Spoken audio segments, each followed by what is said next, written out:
Every mystery forms a complex web. But pull the right strand, and it's a straight line to the answer.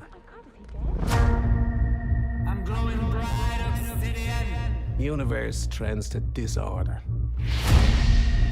Axolotl amphibian. Monsters on the loose. Unelemental chemical. All you can do is fight to keep the chaos from your door. I came here to offer you a job. My friend disappeared. You haven't given us much to go. What can I say? The world's a dangerous place. But I think you're braver than you let on.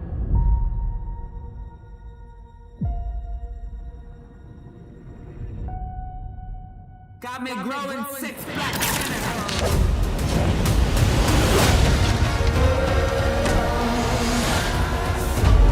You've been in a hole ever since Ruby died.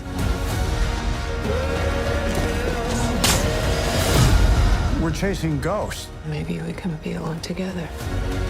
This is your chance to put that shovel down. So what are you waiting for? Let the best man live. This is how it ends.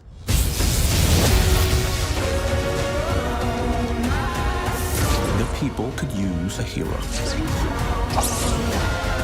Fighting is the point. He's the best show in town.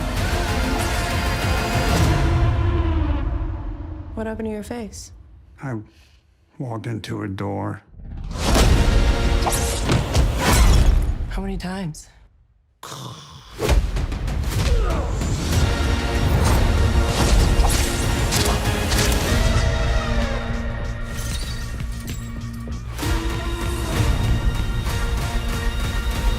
Well, that's new. Yes, it sounds crazy. Welcome back, everyone. It's Charlie. They dropped a brand new Spider-Man Noir trailer for the new series that's coming this year with Nicolas Cage, so we will break it all down. There's a bunch more Easter eggs here, way more Sinister Six going on, and we get more of the actual story and more of the backstory in this universe. I know people are wondering if he's going to appear in Avengers Doomsday or Secret Wars now. I don't think that he is, because he's not even supposed to be the same version of Spider-Man Noir that Nicolas Cage voices, who's going to be in Spider-Man Beyond the Spider-Verse right before Avengers Secret Wars. Lord and Miller made it sound like this was meant to be in a completely separate universe from all the MCU stuff and all the Sony Spider-Verse stuff too. Couple big confirmations too. They're very careful to show you his organic web shooters during this, so they are going full Tobey Maguire. He needs to see the holes. But what we'll do is just go through the trailer shot by shot, talking about Easter eggs and WTF moments now that we know more about the actual characters. He starts the trailer narrating a murder mystery with a whole bunch of Spider-Man puns. Every mystery forms a complex web. It's not totally clear who's been killed, like what the fundamental mystery that sets off the beginning of the series is going to be, but it does seem like it revolves around Silvermane's character. He is meant to be the main antagonist of the series. There might be a couple surprises there too, because there are often in noir murder mysteries, and this is meant to be based on classic film noir. Like Nicolas Cage heavily referenced Humphrey Bogart in The Big Sleep in The Maltese Falcon. Pull the right strand, and it's a straight line to the answer. But the trailer really wants to lean hard on Silvermane as the main villain of the series. In the original comic book that they're adapting all this from, it was actually Green Goblin. There were several other big Spider-Man characters that might not be featured during this because of some Sony Marvel rights issues, some weirdness going on with there. Through most of the footage, though, he seems like he already has his Spider-Man powers. He's already gotten the spider bite. There are a number of hallucinatory flashbacks where you're not totally sure what's real and what he's just imagining, so we'll get to that in the trailer in a second. We start to see some of the Sinister Six characters they're using, and these are some of the changes they've actually made to the series. In the original comic book, they literally called them the Enforcers, which were Spider-Man's earliest team of villains that he fought before he fought the Sinister Six. So maybe that's what they'll call them during the events of the series. But on the series, one of the first big swaps they make here is this is meant to be Dirk Layden, aka Megawatt, not Electro as people believe, probably because Sony or Marvel plans to use them at some point early in the future. Megawatt is a super deep-cut Spider-Man character who only appeared like one time in the Spider-Man comics. That's how obscure a character he is. Basically, they needed an Electro character, and for some reason, Sony and Marvel didn't allow them to use actual Electro.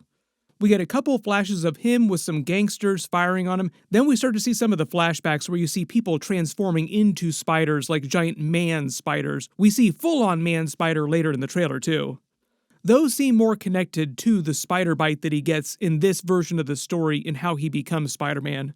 In the original comics, he was bit by a spider that came out of an idol and was given powers by the spider god. We get a real quick scene of Silvermane and the Sinister Six characters walking with him here. It seems like the ones with him here are Megawatt, who we just saw. I think the person behind him here, you can't see his face, is actually Tombstone. They did confirm that this character is Tombstone. And I believe this other character is meant to be Sandman next to him too. So it seems like Silvermane is putting the team of mutates together, the people with biological powers. We see him fall on the ground. This is probably early in the series when he's still kind of figuring out his Spider-Man-based powers. Then after we get the scene of Silvermane, we see somebody using fire. I'm assuming this character might be Pyro or a version of Molten Man, but I'm assuming the way his hand lights up here, the way the fire is generated, seems more like Pyro. They call me Pyro. When the Newsies selling the Daily Bugle newspapers, another big Easter egg, Daily Bugle is a big part of this. J. Jonah Jameson was also a big part of the original comic book story, but I don't know if he's going to appear during this as well too. But Lamorne Morris is playing Robbie Robertson, who works at the Daily Bugle. Their headline, Monsters Attack Cops, are the Sinister Six characters. Then the woman who owns the club and then later asks him to help her find a missing person is Cat Hardy, aka Black Cat, within the context of the series. Then you notice the person that she's looking for, I'm assuming is meant to be her lover, is actually Jack Houston, who plays Sandman. My early assumption is that something happened to him, he got some accident that gave him his Sandman powers, and now he is working with Silvermane, or he's being blackmailed by Silvermane and forced to work for him. Then it seems like through the course of the series, he will learn to use his Spider-Man powers to become a friendly neighborhood private investigator.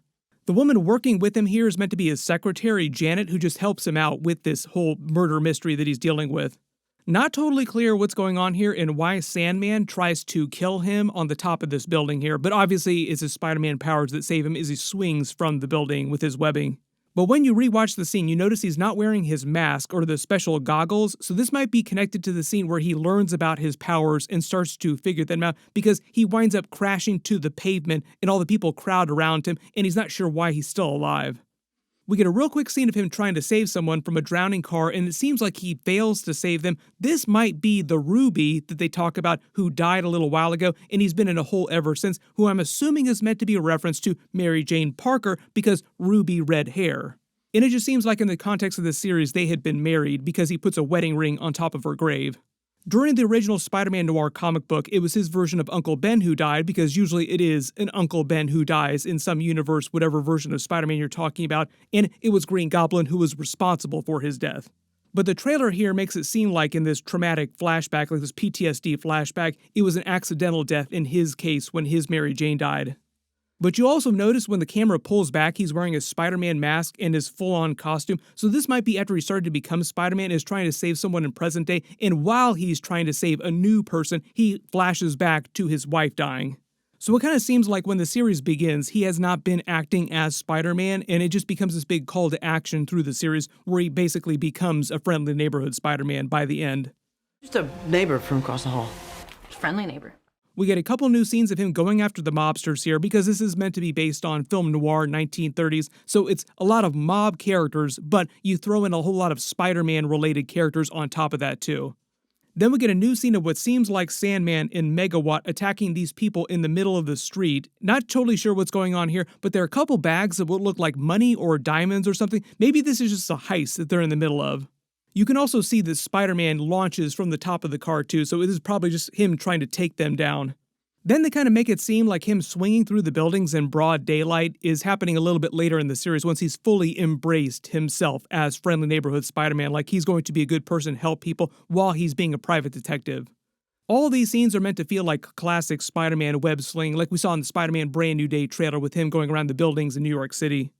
We get a couple real freaky scenes, more flashbacks, and more in present day, staring at what seem like really mutated spider-like people. This probably has something to do with the way they're explaining the spiders in this, giving them their powers. Where do the spiders come from? Like, does the scene of all the spiders spilling out of the body hallucinatory, or is it happening in real life? Is he the only person with Spider-Man powers, or is this man-spider who's biting him actually another person, and a bunch of them get dosed with some weird chemicals and weird spiders, or is it just in his mind? One of the funny things that Nicolas Cage said is that he actually played the character a little bit like it was a spider trying to pretend to be a person and not the other way around like you would normally expect. That also feels like a little bit of a Spider-Ham kind of reference because of the way that his powers work and his spider bite worked. Instead of him being a pig that got bit by a radioactive spider, he was actually a spider that was bit by a radioactive pig. We get a couple scenes of a doctor opening someone up with a bunch of spiders spilling out, so maybe this is happening in real life if you're actually seeing the doctor make this incision and the spiders spill out then. Then it seems like there's a big Sinister Six attack inside Black Cat's club for some reason. We get another big detail too that you actually see in the color version of the trailer that you wouldn't be able to see in the black and white version. He actually has black webbing when he webs up or tries to web up Tombstone, who promptly just rips right out of it because of his strength. Then they end the trailer with a montage of a couple of the different fights, like one of his Sinister Six fights in the middle of the street, and then another bar fight that he gets into with a whole bunch of people, where it seems like it's right after he learns about his powers. Like this big group fight is meant to be him not totally sure of how to use his powers. He's still kind of figuring it out. Then they do the zoom and enhance shots on his arms to show you his organic web shooters. They want to show you the holes. Tobey Maguire would be proud. It's so cool, man. Like, I want to see the holes. The other really big reminder is that they're going to be releasing these episodes at the same time in both color and in black and white, so you can watch them either way. It was meant to be viewed in black and white because it's based on classic film noir, but they also put it in color, I think because they're afraid because it costs so much money, and there might be like a big swath of casual fans out there that just aren't into watching black and white movies or TV shows. Like the panic button option, like, oh, it's also in color if you don't like watching it in black and white. It's sort of like a sub versus dub kind of argument too when you're watching anime.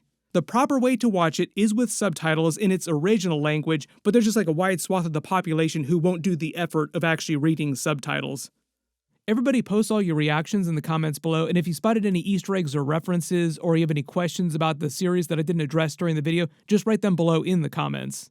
We are still in the middle of CCXP, so there's supposed to be a couple other big trailers coming in the next couple of days, like the House of the Dragon Season 3 trailer. There might be a Marvel or a DC trailer like Supergirl or something else. Whatever they wind up releasing the next couple of days, of course I will do videos for it. Make sure to enable alerts for my channel so you don't miss any of those videos when I post them. Everybody click here and here for all of those. I'll update the links as soon as I post all those. Thank you so much for watching, and I will see you guys in the next one.